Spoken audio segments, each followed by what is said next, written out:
Oh. Okay, let me go ahead and get this together.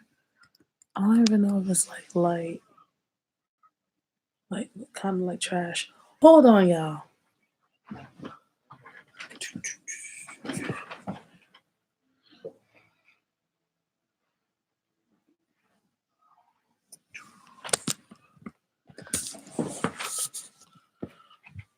Ugh. Hopefully y'all can see me. Ugh.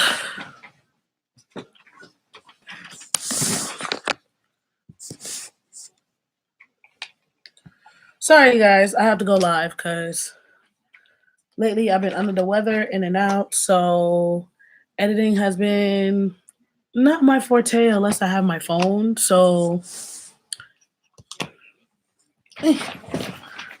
and this is like long overdue. So don't judge me, okay?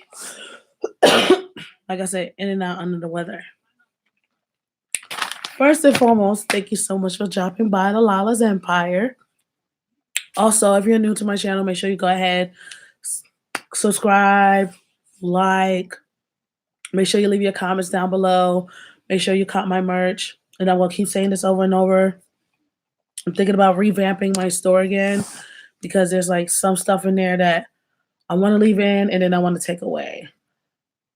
And also share this live. I think you should be able to. Yeah, you should be able to share this live. And again, excuse my voice. I've been out this weekend and then also I've been under the weather because like the way this weather is set up in Georgia is straight bipolar. Just like when I was living in Colorado, straight bipolar. So it's like 1 minute I can get sick, 1 minute I'm not getting sick. It's too much. But let's go ahead and get started. First and foremost, I'm going ahead and talk about NXT War Games that occurred Saturday. And let me tell you something. NXT, they never let me down. They like on their first date, but they freaking, I'm telling you, got their shit on point. Now, if I could find what I do. So, to be honest, NXT War Games wasn't that long. I think there was like one match on the War Games pre-show. It was against Garza, and Garza won. But let me tell you something about that match. I will say that match, it wasn't even starting out slow because both these guys, it looked like they studied each other. And the way they move, you know, you got Angel Garza, who has like all the luchador moves, and he has like this look like he should be in somebody's telenovela. You have Isaiah Swerve. Now, I recognize this dude from when he was Killshot from Lucha Underground. If you guys remember that, remember that show on El Rey Network. That's who I recognize him from. In addition, his moves are very like strategic and very technical, and also he is a high flyer too, if I'm not mistaken. But watching it was no pre-show because it's two guys starting out and anybody names for them already. Now NXT War Games started out with the women's War Games, Team Shayna versus Team Ripley. So, Candice LeRae and Io Shirai started first, bitter enemies. These girls was beating the crap out of each other like nobody's business.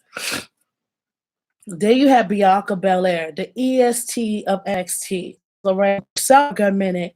Then Rhea Ripley. Now, Rhea Ripley, I recognized her from, I will say, when she was in, what was it? The Mae Young Classic. And she came a long way where she made a big name for herself, especially that NXT UK. She was the women's NXT women's champion. Now it's somebody else is the NXT women's champion. But her whole attitude is like she just want to break shit. She just want to mess stuff up. Okay, I like that. That's Rhea Ripley right there. Then you have when that happened, the next person in line, I forgot what was the girl name. Comment down below, and she's the NXT Women's Champion. Oh my god, I forgot her name. If y'all know who I'm talking about, comment her name down below. She had like red hair, and she ain't nothing to play with. She's scary. Oh, and the world was nothing but chairs, garbage can lids. I thought we was gonna have a preview of TLC and the T version. That's what I thought. Then you have what was okay. So before NXT War Games began, you was supposed.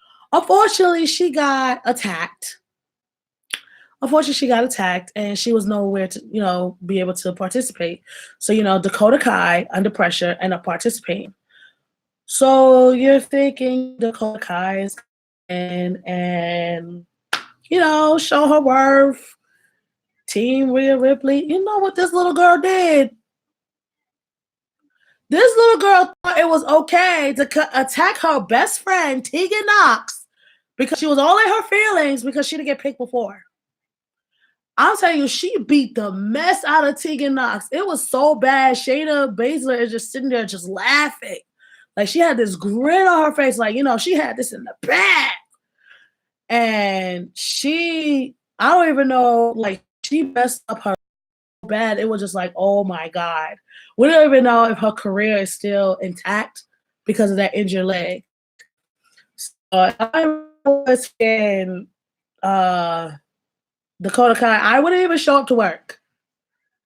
I would not. I wouldn't. Not at all. I would not. And this keeps saying my connection is unstable. That's weird. So if I'm breaking up, my bad. I feel like they say my connection is bad, which it shouldn't be, which that's weird.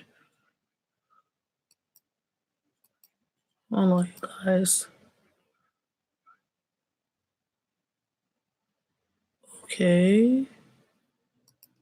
All right. Sorry. There was like my connection was unstable, but I wouldn't even show up to work. That's just me. So all I could think of is Shayna Baszler walking down the aisle the way she was. She was like, "Oh, I got this in the bag. It's a wrap." So pretty much, as the four women from team, as the let's see, it was Bianca Belair, Io Shirai, the NXT Women's Champion. I forgot her name. Don't get mad at me, y'all. Comment down below who it is. Shayna Baszler is like coming in the cage, and you just left with Rhea Ripley and Candice LeRae, who already got beatings on beatings. There was like, it's official, War Games began. So it was like these girls was fighting for their lives at first. And my thought, I was like, oh my God, this shit about to be over. These girls ain't gonna win. But ha ha ha ha ha. Mind you, you guys remember there was candlesticks in the ring. So Candice LeRae is famous for that. But then again, later on, I see Shayna Baszler put Rhea Ripley. Now, if you guys paid attention in the match, Rhea Ripley had the handcuffs on because they was trying to. I think Shayna was trying to handcuff her to the ring, and it didn't work. So, lo and behold, Shayna Baszler was trying to put Rhea Ripley to sleep with her submission. Oh, it didn't work. She forgot the girl had on handcuffs, but when you have on handcuffs, the other part is like still open. Why Rhea Ripley freaking handcuffed this child and gave her the finisher, and all of a sudden on the chairs on top of that, 1, 2, 3, Rhea Ripley won the first women's NXT War Games. That shit was beautiful. Like it was all the odds against her and Candice LeRae. Candice LeRae could look at Johnny Gargano, her husband, and say, "Baby, I did it." But it was a great match. Like all in all, that was a great match. Also, the next match I want to go ahead and talk about is Damian Priest versus Killian Dane versus Pete Dunne. Now, if you guys remember how this feud started, pretty much long story short, Damian Priest was targeting Pete Dunne. Pete Dunne broke Killian Dane's fingers with Make-A-Wish. Killian Dane came back for Pete Dunne. So it was like a triple threat match, the number one contender for the NXT title. With that being said, the way like this match happened, it could have been anybody who could have won. And it was, I would say, I will give that match pretty much a freaking 10. Because you have Damian Priest, who just got into the business, who just got into NXT and already is getting a title shot and already making a name for himself. You got Pete Dunne, the former NXT UK champion, the Bruiserweight, the longest reigning NXT UK champion, Killian Dane. You remember him from Sanity. That man can freaking move. For a big dude, he can move. I swear, like that's why I see guys like that weight. I've never complained about my weight again. They can freaking move. He's moving like he's a freaking cruiserweight. He's a heavyweight moving like a cruiserweight. It's enough said. It's like, whoa. I mean, it takes a lot of time and training to like move here, there, everywhere, but still. With that being said, not Killing Day, I'm sorry. Pete Dunne ended up winning the match. And going off to be the NXT number one contender that was going to take place at Survivor Series to go against Adam Cole for the title. Matt Riddle versus Finn Balor. Now, Finn Balor, you guys know Finn Balor came back to NXT. And he was like, hey, NXT, he is NXT. For you to be the future, you always got to go back to the past. This dude went ahead and flipped on everybody and turned heel, became the bad guy. And Matt Riddle was like, dude, no, bro, no. So he tried it, and they've been feuding, and they took it to NXT War Games. Unfortunately for Matt Riddle, he came short. And Finn Balor ended up taking a W. That match, I'm telling you, it could have been anybody who could have won that match, and I would give that match a 10. Now, the NXT Men War Games. Now, you guys remember it's just the Undisputed Era. Adam Cole, Bobby Fish, Kyle O'Reilly, Roderick Strong, Team Ciampa, Tommaso Ciampa, Keith Lee. Oh my God, I forgot. Darkovich? I think that's his name. Comment down below what his really name is because I don't want to butcher his name. He's tall as hell though. But they was, missing a fourth member, so we didn't know who it was. So all of a sudden, as it got down to the fourth member for Team Ciampa, everybody got quiet.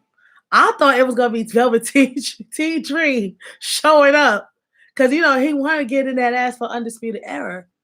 But come to find out, it wasn't them. Sorry, let me lower this down because I don't need to deal with copyrights. Okay. It wasn't Tomas. It wasn't Johnny. It wasn't Velveteen Dream, and I was like, okay, it's not Johnny Gargano. So, Lord and behold, it's Kevin Owens. Now you're thinking Kevin Owens is Team Raw. What the hell is he doing in NXT? Not only he used to be an NXT wrestler, but he was pissed off at what the Undisputed Era did to him. So of course you had the opportunity to come back and get vengeance. But it was a little questionable when it was time for Survivor Series, but I will get to that in the next video, next live. But all in all, I will give NXT War Games a solid 10. They never failed me. Even the pre-show came through. So all I could think of is like Survivor Series. Now you have NXT, Raw, SmackDown. It's like majority of people who participated in NXT in those matches, if I'm not mistaken, they end up have to do it again in Survivor Series, fighting for their brand. I was just trying to figure out how the hell you could do that, especially with Adam Cole. Y'all saw where he went through that table with the Tommaso Ciampa match. That's how he ended up winning. Tommaso Ciampa, they climbed up on the cage and bam, table. I'm telling you, that whole arena was so quiet. 1, 2, 3, you hear Tommaso Ciampa's music. I was like shocked. I was like on the edge of my seat. I was like, what the hell? But all in all, NXT never fails. It came through. But till then, my loves, that's all I got to say for my wrestling review for NXT War Games in Chicago. Till then, peace.